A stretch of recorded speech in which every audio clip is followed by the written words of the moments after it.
When it comes to speedrunning games with individual levels, the first level always stands out as a target. In a racing game like Trackmania Nations Forever, that's track A01. In a platformer like Red Ball, that's level 1, with an astounding 45-way tie for first place. Moving Out is no different. Moving Out is a game where you take control of a mover and try to move all furniture in a level to your moving truck as fast as possible. Moving Out's first level is technically the tutorial, but since that doesn't have a timer, the one speedrunners have focused on is the first real move, Holly's Home. Holly's Home has a rich history of runners, as well as new strategies being adopted. Let's first run through what the level looks like when played casually. Holly's Home has 14 pieces of furniture in total, so a major part of going fast on this level is knowing in what order to grab the objects. 6 of the 14 objects are light and can be thrown straight into the truck from inside the house. The other 8 objects are heavy and are designed to be dragged through one of the 2 doors. The first submitted run of Holly's Home comes from user and board moderator Mega Chili, only 2 weeks after the release of the game. Already at this point, Mega Chili had realized that using the doors to the house was incredibly slow, especially for the bed, which would often get caught on the door frame. That's why in his run, Mega Chili grabbed the bed plus the fridge and the TV all through a window, saving the time it would take to walk all the way around to the door. Runner and moderator 2C Plus took it one step further, throwing the sofa out the window as well. In total, his run saved about 4 seconds over the previous run, but it was clear that the level still had a long way to go before being fully optimized. 2C and Mega Chili both improved their times once more, but with no new strategies and no new runners, the record sat at a 128.95 for 2 months. MGK Target, or Ryan, then tried his hand at claiming the level 1 record, but in the beginning was just out of reach. I shut up because I was like, this is the run, boys. So close, dude.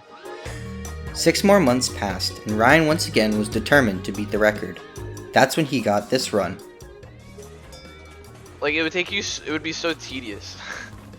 I feel like. Like, I saw that they did, oh, which level? Shoot. It's like the 3rd level. I can't think right now. The pool one? They did the pool one. It's not poolside pad, I don't think. Wow, that went straight through. Lovely. The run where I'm like talking about the patch. You're gonna give me like good play, huh? Nah, I should have been slower.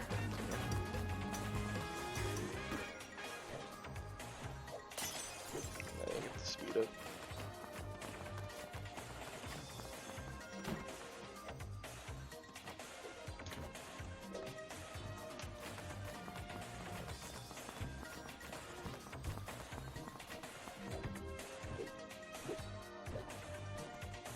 This is good pace, I think. Can't really know till it's done, right? Or until I'm a little closer, I guess. I have what? Oh, this is good pace. This is really good pace, no? Am I crazy?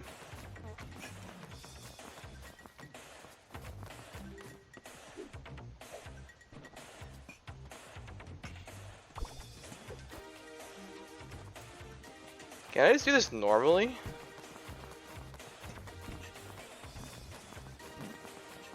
Bro, what did I do differently? And beat it he did, with a 125.14. Overall, Ryan's run was just faster somehow. He hadn't even thrown the bed or the sofa out the window. Having better movement was enough for him to shave almost 4 seconds off of 2C Plus's run. And then, Gonkro stepped in. Also known as Cam, Gonkro would go on to prove his dominance in the game as a whole, taking months-old records off of 2C and Ryan until he held almost all of the game's individual level records. All of that being said, Gonkro's journey started here, on level 1. His first record submitted to the leaderboard was a 124.05, only about a second ahead of Ryan's run, but for his first record, it got people talking. Ryan of course had to fight back to keep the record he had taken from 2C, shooting back with a 123.75, a minor improvement. Gonkro wasn't going to give up easy though, and managed a 123.48. Sporting a different route than his rival, Ryan took off a whole 4.5 seconds to bring the record down to a 119 flat. Putting these two runs side by side, we can see how different the two approaches were, with Ryan heading straight for the TV while Gonkro heads straight towards the backyard. At this point, Gonkro had to beat Ryan at his own game, stealing his route and his record, with a 118.68. Soon after, Ryan lassos Goncro in with a 118.20, while giving us a brief description of his childhood field day. Hey dude, that's sick. I love Western Day. You would like lasso the barrel? Did you ever lasso the barrel? No. Western Day is nothing like your Western. It's not actually Western. It's just the day that you go outside and play Yeah, we just call that field day. So wait, you didn't oh, that is, we had that in like elementary school. Yeah, we had a water day. Because we had year-round school in elementary school, and like, you know, summer's like 110-degree heat in Vegas, so it'd be like a water day. That was a fun day. That is cool. Western Day, though, as you were saying, so okay, clearly our Western days were different, because our Western Day was like you had to lasso a barrel. They brought out these lasso. Okay, mind you, I'm not in the South. Okay, guys, we're not in the South. Okay, they bring out these lassos. I think this might have been middle school, actually. I don't think this was high school. But they'd bring out the lassos, and you had to lasso a barrel. It was great. It was so much fun. And then the other part of it was really lame. You had to run around the barrels as fast as possible, as if, like, you know, like how like horses go around it, like that. Yeah, we would do that like on foot, which is, you know, kind of defeats the whole point. That's wonderful. Yeah, we had like field days and whatever, but my favorite thing is I did like twice a semester in like middle school was like you would just like battle other homerooms and like I think that was it. I think we just beat it. I think we just beat the time, guys, while we were telling the story about lassos. Goncro's next run seemed to be the final nail in the coffin for his bout with Ryan. While his 117.26 was played mostly the same, his ending came with a twist.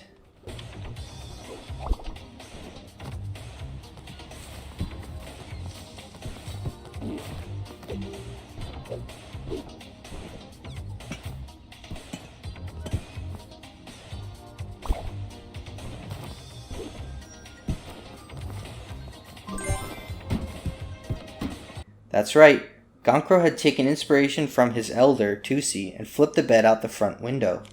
At this point, Ryan seemed to have waved the white flag, choosing to focus on other levels like Snotsbury Farm instead. Little did he know Goncro was coming for that too, but that's a story for another day. Now that Ryan had all but admitted defeat, Goncro, with no competition, reigned over Holly's home for months. Then came May of 2021. On May 13th, about 2.5 months after the battle between Goncro and Ryan, a new batter stepped up to the plate. Sparky McCalc won, or Sparky, eked out a 117.14 to put him 12 hundredths ahead of Goncro. Sparky wasn't done though. In the next few days, Sparky would go on to lower the record to a 115.88 on the 14th and a 115.01 on the 15th. By this point, it had become standard to toss the grill across the backyard, as well as to flip the bed out the front window. When seconds, tenths, and even hundredths started mattering, it also became a point of contention as to when exactly the bathroom box and bedroom radio should be thrown. If the player throws them as soon as possible, they save the time spent walking toward the truck. On the other hand, if the player doesn't walk far enough, the two objects will land on the floor in front of the truck, leading to a potential future time loss if they need to be manually tossed in. That same day, the record was again taken, this time by none other than Blasix of Tightrope fame. I suppose you could say Tightrope is the level 1 of the arcade, so in a sense, Blasix at this point held the record for both level 1s. This was short-lived though, with Sparky reclaiming the record the very next day. What Blasix and then Sparky had improved upon were those minute details, mainly when to throw the box and the radio. Well, Goncro wasn't having it. The very next day, he shot back with a 113.58, pulling a new piece of furniture out the front window, that being the bedroom table. This was seeming to be a pattern. Nevertheless, Sparky was able to snag the record back with a 113.34 himself. Although Goncro had saved time on the bedroom table, his box and radio throws were no match for Sparky, but that didn't stop him from tossing another table out the front window for a 112.69. A nice run by anyone's standards. And so ended May of 21, but the war for Holly's home was not yet over. 4 days later, on June 3rd, Sparky would achieve a 111.66. yet again improving on his radio throw and sticking to the table drags he knew best. Now, you may be asking yourself, Mr. Science Mover, you've said quite a lot of names so far, but where's my favorite moving out speedrunner, Sleepyhead08? Well, my concerned viewer, fret not, for Sleepy was about to make his Holly's Home debut with this rather unconventional run.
With this 111.52, Sleepy employed a host of different techniques, both new and old, to the point where it's hard to even tell where the time save was.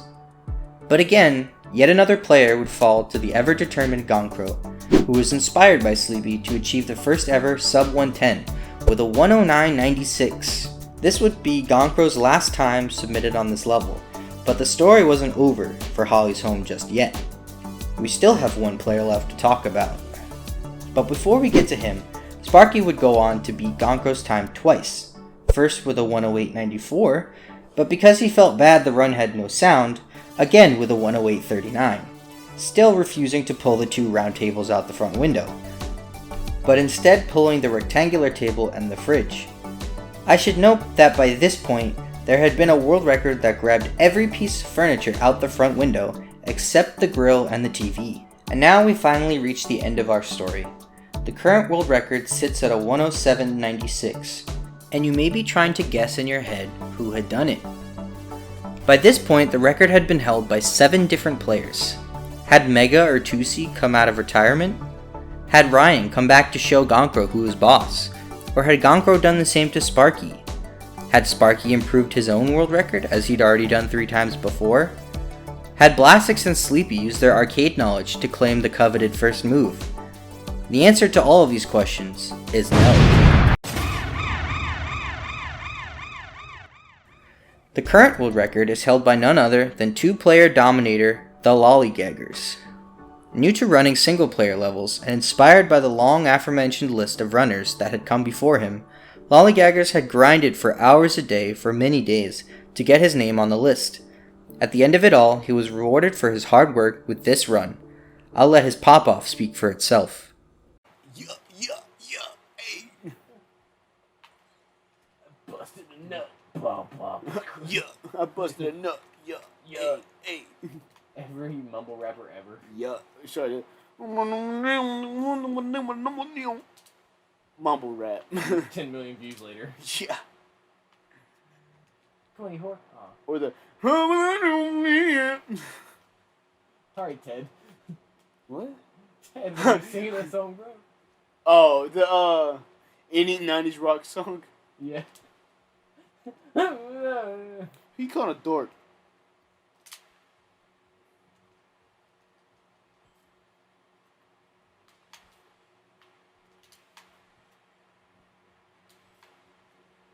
Your waffle came back. What? Your waffle came back.